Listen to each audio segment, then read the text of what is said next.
بسم اللہ الرحمن الرحیم۔ تمام سننے اور دیکھنے والوں کو السلام علیکم۔ میں امید کرتی ہوں آپ سب لوگ خیر و عافیت سے ہوں گے اور میری دعا ہے اللہ تعالیٰ سب کو خیریت سے رکھے۔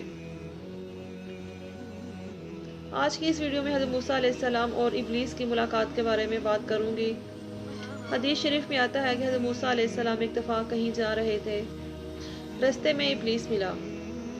ابلیس نے کہا کہ آپ اللہ تعالیٰ سے ہم کلام ہوتے ہیں، ساری دنیا کی باتیں کرتے ہیں، ہماری درخواست بھی اللہ تعالیٰ کو پہنچا دے۔ حضرت موسیٰ علیہ السلام نے کہا کیا درخواست ہے؟ ابلیس نے کہا ہماری معافی کی کوئی صورت ہے، اللہ مجھ سے ناراض ہے، اللہ تعالیٰ نے مجھے جنتوں سے نکال دیا، تو آپ اللہ سے پوچھیں ہمیں معاف کر سکتے ہیں؟ تو حضرت موسیٰ علیہ السلام دل میں بڑے خوش ہوئے کہ یہ ظالم مردود اللہ سے معافی مانگے، سیدھا ہو جائے تو جان ہی چھوٹے۔ اس بدبخت کی وجہ سے ساری مشقت ہے، ساری دنیا گناہوں میں ڈوبی ہوئی ہے۔ اگر کوئی قوم بگڑتی ہے تو پیچھے یہ مردود شیطان ہوتا ہے، اگر یہ بدبخت سدھر جائے تو کوئی گناہ نہیں کرے گا اور نہ کوئی معصیت ہوگی، آرام سے سب جنت میں جائیں گے۔ حضرت موسیٰ علیہ السلام نے کہا اچھا ٹھیک ہے، میں ضرور بات کروں گا۔ اب حضرت موسیٰ علیہ السلام گئے، اللہ تعالیٰ سے ہم کلام ہوئے، تو کلام کرنے کے بعد بھول گئے کہ ابلیس کی کوئی معافی کی شکل ہے۔ تو جب واپس لوٹنے لگے تو اللہ تعالیٰ نے کہا اے موسیٰ کسی کا کوئی پیغام تھا؟ تو فوراً حضرت موسیٰ علیہ السلام کو یاد آیا کہ یا اللہ ہاں، ابلیس نے مجھے کہا تھا کہ اللہ کے ہاں کوئی معافی کی صورت ہے۔ تو اللہ تعالیٰ نے فرمایا ابلیس سے کہو ہاں معافی ہو سکتی ہے۔ تو حضرت موسیٰ علیہ السلام بڑے خوش ہوئے کہ اللہ کے ہاں اس کے لیے معافی ہے۔ حضرت موسیٰ علیہ السلام نے کہا یا رب ذوالجلال معافی کیسے ہوگی؟ تو اللہ تعالیٰ نے فرمایا ویسے ہوگی جو کہا تھا ابلیس سے، وہ آج پورا کر دے تو ہم اسے معاف کر دیں گے۔ ہم نے اسے کہا تھا آدم علیہ السلام کو سجدہ کرے تو اس نے انکار کر دیا، آج بھی وہی حکم ہے، ابلیس آج سجدہ کرے میں اسے معاف کر دوں گا۔ پہلے بھی اب آدم علیہ السلام کا پتلا پڑا ہوا تھا، ہم نے کہا سجدہ کرو، اس نے انکار کر دیا، تو آج بھی آدم علیہ السلام اسی طرح قبر میں پڑے ہوئے ہیں، آج سجدہ کر دے میں اسے معاف کر دوں گا۔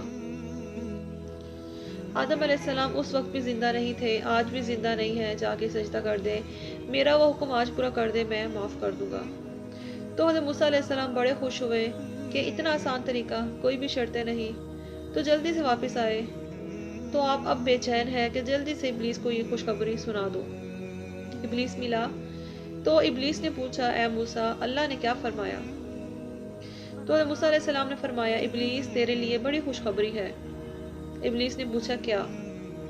تو حضرت موسیٰ علیہ السلام نے فرمایا جو چیز اللہ تعالیٰ نے اس وقت کہی تھی اس وقت اس نے پوری نہیں کی، آج پوری کر دے میں معاف کر دوں گا۔ حضرت آدم علیہ السلام کو سجدہ کرنا، وہ سجدہ آج کر دے میں معاف کر دوں گا۔ تو یہ سن کر ابلیس نے کہکا لگایا اور کہنے لگا اے موسیٰ آپ بھی بڑے بھولے ہیں، میں نے اس وقت جنتوں میں اللہ کے پاس ہوتے ہوئے اس کا حکم نہیں مانا، اب میں یہاں دنیا میں اس کا حکم مانوں گا؟ میں آدم علیہ السلام کو سجدہ کروں گا، وہاں سجدہ میں نے نہیں کیا جنتی قربتوں میں جا کے، اور یہاں میں دنیا میں سجدہ کروں گا اس کو؟ نہیں نہیں، کوئی اور طریقہ بتاؤ۔ یہ ابلیس نے کہا اور غائب ہو گیا۔ اللہ تبارک و تعالیٰ تو اتنا رحیم ہے کہ ابلیس کے لیے بھی راستہ نکالا کہ جو حکم اس وقت تجھے دیا تھا تو نے نہیں مانا، آج اگر مان لے گا تو میں تجھے معاف کر دوں گا۔ تو کیا بندے کو معاف نہیں کریں گے؟ بندہ کتنے گناہ کر لے اللہ کو نہیں تھکا سکتا، اللہ معاف کرتے کرتے نہیں تھک سکتا، آپ گناہ کرتے کرتے تھک جائیں گے۔ اس لیے حدیث شریف میں آتا ہے اللہ تعالیٰ فرماتے ہیں اے بندے تو گناہ کرتا کرتا تھک جائے گا لیکن میں تجھے معاف کرتا کرتا نہیں تھک سکتا، تو مجھے تھکا نہیں سکتا، جتنے گناہ کرتا رہ میں تجھے معاف کرتا رہوں گا، لیکن شرط یہ ہے کہ معافی مانگے۔ تو میرے بہنوں اور بھائیوں اگر کوئی گناہ ہو جائے تو فوراً اللہ تعالیٰ سے معافی مانگے، اللہ تعالیٰ بڑے غفور الرحیم ہے، وہ بخشنے والی ذات ہے، ہمیں اس کی رحمت سے مایوس نہیں ہونا چاہیے۔ میری اللہ تعالیٰ سے دعا ہے کہ اللہ تعالیٰ ہم سب کو شیطان کے شر سے محفوظ رکھے۔